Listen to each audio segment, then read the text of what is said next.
Morning, folks. Well, it's that time of year again. Winter's creeping up on us, so it is dead battery season. And yeah, this cool morning, I really need to replace this battery because every time it gets cold outside, the battery kind of gets weak and dies on me, and either from the glow plugs or from it starting over and not cranking. It's just that cold weather, you know. It's what happens with diesels. I really wish I knew who made the best batteries nowadays. I think Interstate probably still makes a good one. Maybe, I don't know. Batteries are such a scam these days. If you're wondering why I'm in the old van there, it's because the Dodge has some flats and I gotta get them replaced. I got some tires to put on it. I just gotta find time to do it. Every time I think I'm gonna go put those tires on, something comes up. I was going to do it this morning, and I've got a guy that wants, actually I got two customers that want wood today, and they're kind of last minute, so, but I'm not going to turn them down, so I'll get that done first, and then we'll get the tires fixed on the Dodge. First, we got to get this Bobcat started. I got to get my charger down here, found my jumper cables. I don't know if you guys, if your life is like mine, where everything's a struggle, like you can't do one simple thing without having to do 10 other things to make that one thing happen. I don't know, just complaining. But got my jumper cables. Oh yeah, I gotta pull the van over here. See if this little van will jump the Bobcat off. We got this Arctic blast here in Georgia. It's like the Antarctica here. It's almost 41 degrees, so we're gonna try to jump this thing off with the old van here. This is the weirdest hood popping thing you've ever seen. It takes two hands. It'd suck if I was only one-handed. There's the battery for the van. You know what? I wonder if that battery will fit in the Bobcat. I bet it will. Maybe that's the one I should put in there.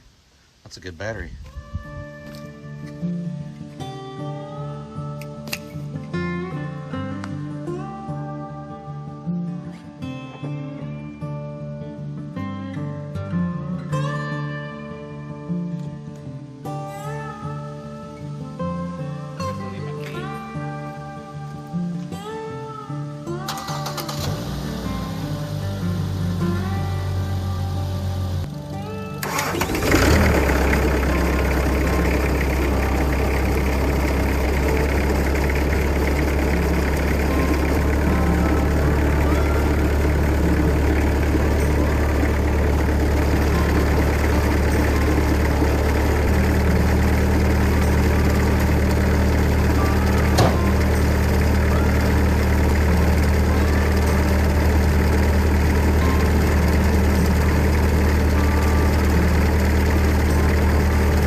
Alright, we got that started. Gotta get this log off the mill. Grab one of these new blades.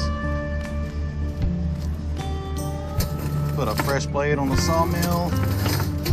And I need my gloves. We gotta get this blade changed out and put the forks on so we can move this log and get a fresh one.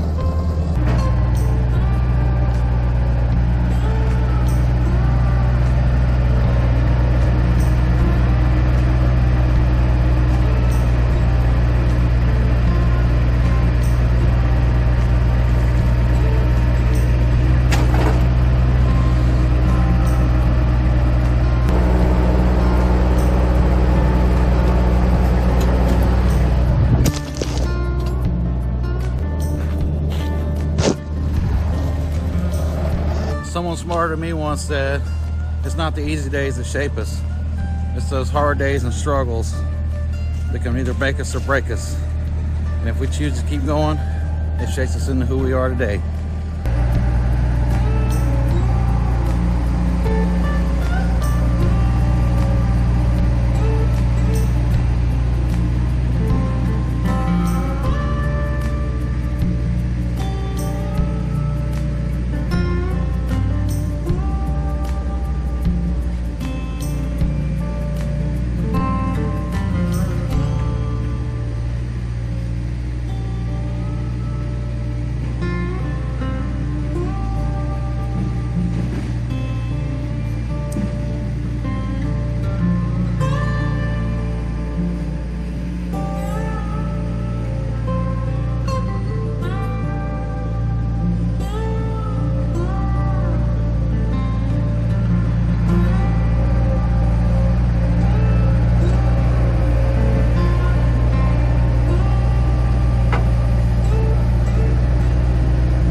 I don't know if you can see the bobcat spinning and slipping and sliding in the mud. It's been raining down here for the last week and haven't got a whole lot done, but it's been slick and muddy and nasty. But it's starting to drop some now. We're gonna get a blade on and get this thing cut up. It's got a little bit of a bow to it in the bottom. All in all, it's pretty good. It's got one knot here. It's probably gonna have a few knots on the inside. We'll get a new blade on here. Actually, you know what? I want to try this old blade out first and make sure. We'll probably square it up with the old blade first, then put a new blade on, or a fresh blade. It's not new, but freshly sharpened.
Well, we got two sides flat on that thing. We got it down to 11 inches. It's got a little blue in it.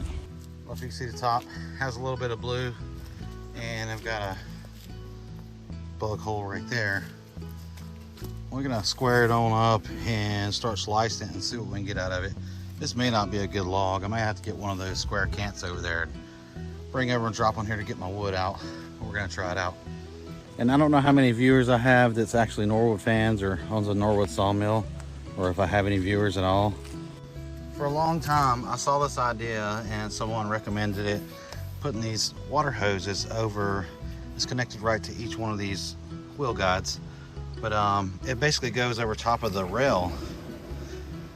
And I was getting so much sap and sawdust caked in those rails, this thing was hard to push.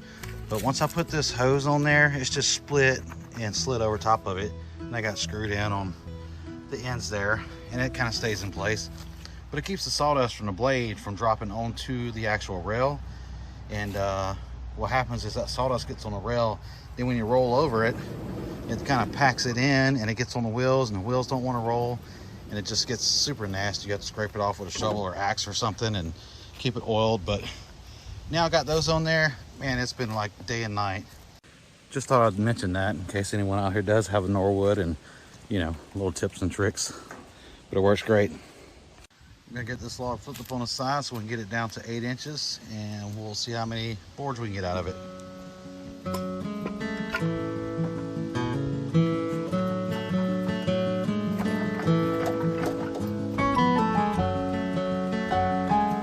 All right, we're gonna get this top cut down. See if we can get it to 8 inches. If not, we'll get it down to 6. Like I said, it does have that bow in it, so we're gonna see what kind of problem that causes.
right, we've got this down to 11 inches by 8 inches. We're gonna start cutting our boards.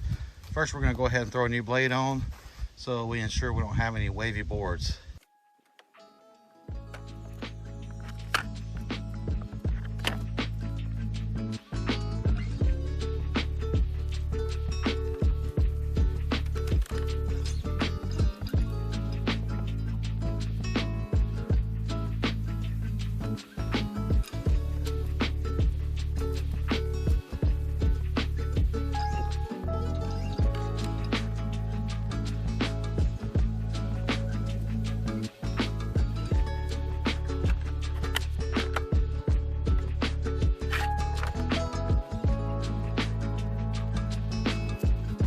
All right, we got that blade on. Let's get these boards cut into one buys.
About to run out of time, so I'm gonna hurry up and cut this big can up and get the rest of my wood out of it.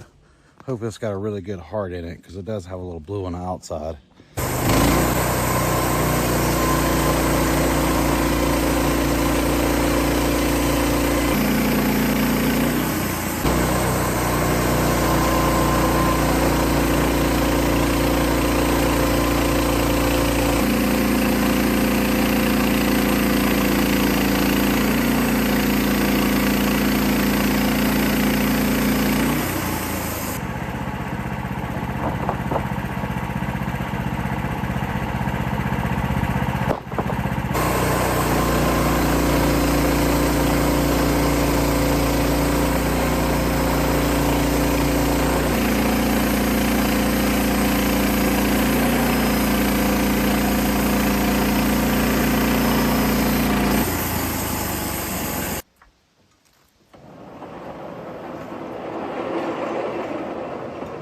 As you can tell, this thing is huge.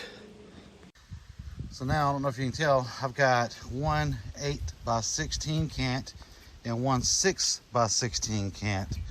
So that'll finish me out right there on everything I need to cut. So I'm gonna get one of these off and cut one at a time, because the wider the cut is, the more susceptible to wavy boards you get.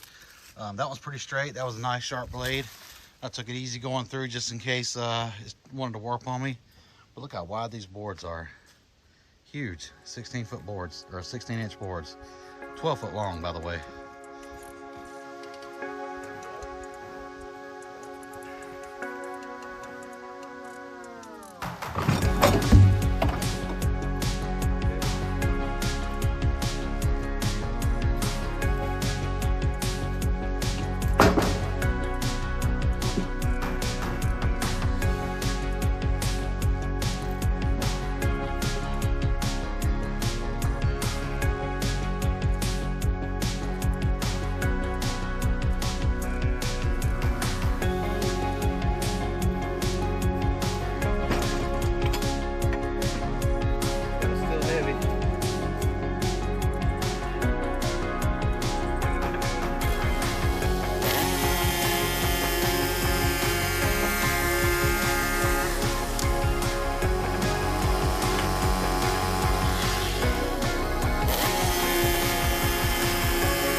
Well, I pretty much got everything I need. Definitely got my 1x8s, and I got enough of them, more than enough, so I went ahead and flipped that up and made me some 2x4s, because I need some 2x4s to finish up some of my projects.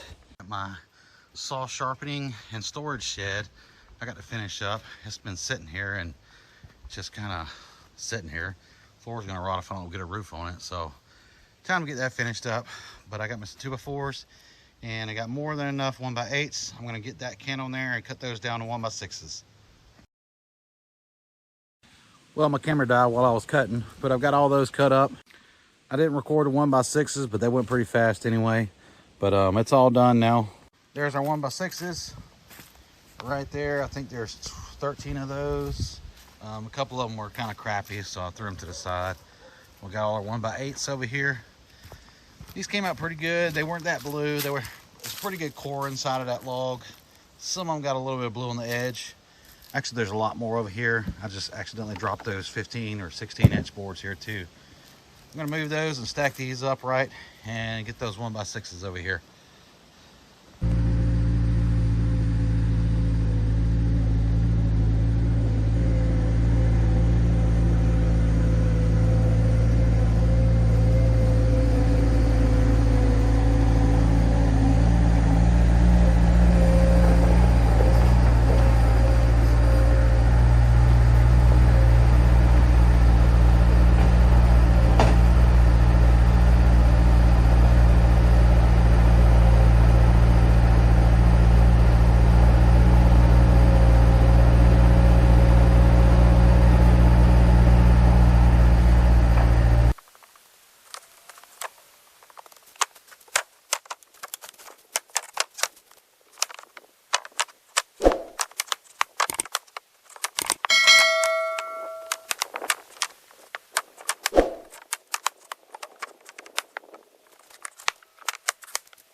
All right, there it is. There's his lumber. I'm gonna see if he just wants all of it. There's a lot of extra stuff there, but it's gonna go in the trash pile or in my stack of stuff that's rotting over there if I don't give it all to him. Well, that's one small order today, and it kind of shows you how we make money on the sawmill. I think this order, I can't remember how much it was, maybe a couple $100. But like I said, every dollar counts, every small order counts. They all add up to big money. So happy to do it. We don't turn many orders down, although we do turn some orders down. But as far as that goes, it's money.